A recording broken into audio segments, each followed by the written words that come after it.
Khalil Gibran, born in 1983 in Beirut, Lebanon, full name Gibran Khalil Gibran. His parents were Khalil Gibran and Kamila. He received his primary education in his hometown. At the age of 12, he settled in Boston, USA with his family. After studying there for 2.5 years in public school and 1 year in night school, he returned to Lebanon. He continued his studies at the Madras Al Hikmat College. Literature, philosophy, and religious history were his elective subjects. He returned to America in 1902. In 1908, he trained under the famous sculptor Auguste Rodin at the Académie des Beaux Arts in Paris. From Paris, he returned to New York. He began writing in Arabic. He has written more than 30 works in Arabic and English. The Prophet was published in 1923. He died on April 10, 1931 in New York. I say Khalil Gibran's Secrets of the Heart.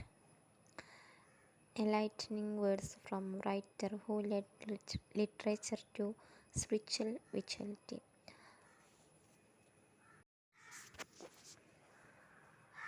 The Storm.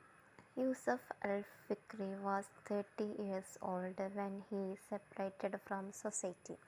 He went to a secluded monastery in India, Kodisha Valley in northern Lebanon.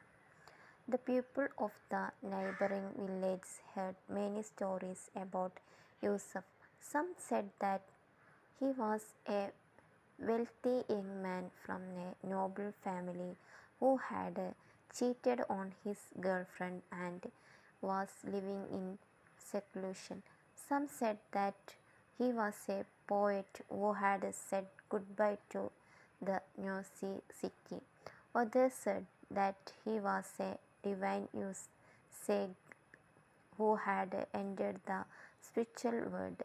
But most said that Yusuf was crazy. I couldn't come to a clear conclusion about this man.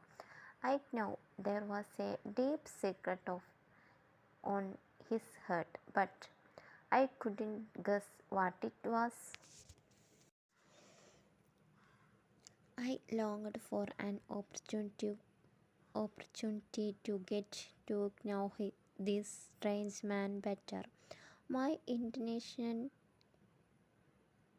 was to find out what his purpose in life was and understand the truth behind the stories I heard about him.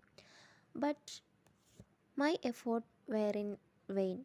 When I first saw him, he was walking among the cedars of Lebanon. I greeted him with the best words I could choose. He only nodded in return, then he walked away. Another time I saw him standing in a small vineyard near a monastery. I immediately approached him, greeted him, and asked. The villagers say that this monastery was built by the Syrians in the 14th century. Do you know any of its history?